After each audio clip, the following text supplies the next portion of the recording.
Hiya folks, this is me, as promised, it's Vicky, deciding to see if I can give some people a bit of a help with grooming their poms.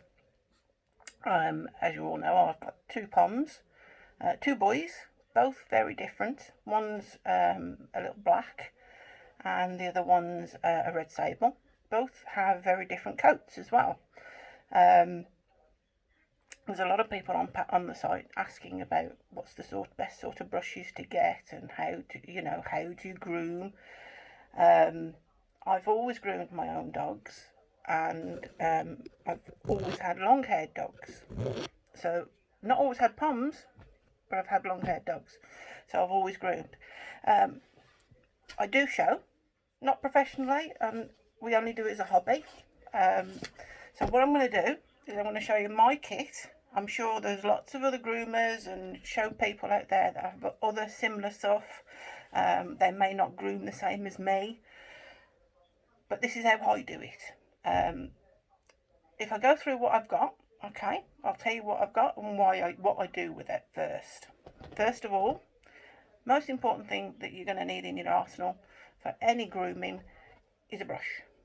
Yeah, this one is 30 years old, and he has brushed Old English Sheepdogs, St Bernards, Basset Hounds, it's done Cairn Terriers, it's done, oh God, you name it, I've brushed it, basically.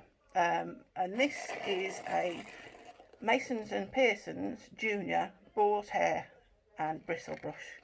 Like I say, this is the number one go-to brush. It is also very expensive. These brushes online now are usually retailing at about £65.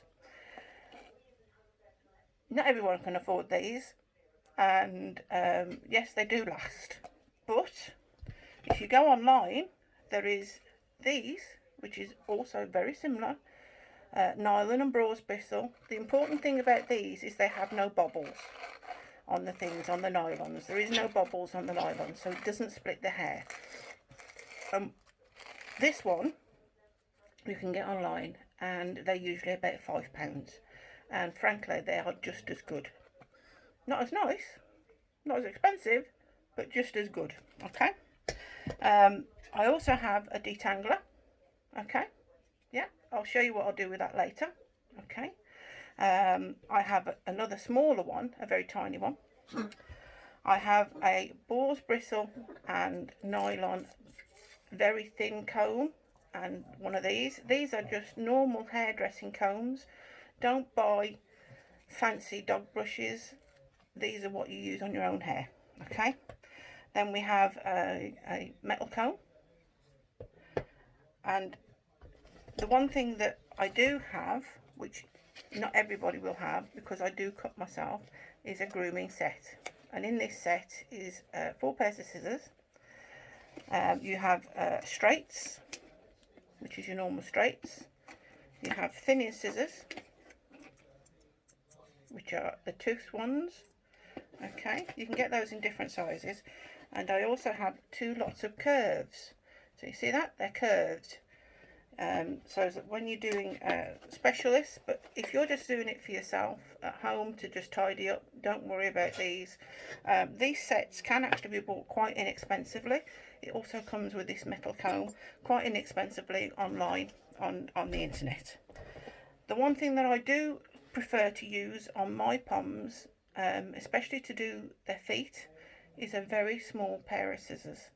And that's because I can get more control when I'm trimming in between the toes to get that fur that's inside the toes. But I'll show you that on another video. And that's it basically. Oh, I better show you this one. This is the tool, the must-have. Okay.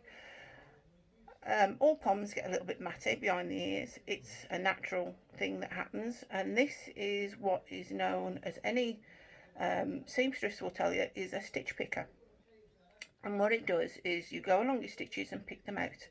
Well, this is also very good for getting into the mat and breaking it up a little bit at a time, so you can tease it out without having to cut the mat out and ruining the coat.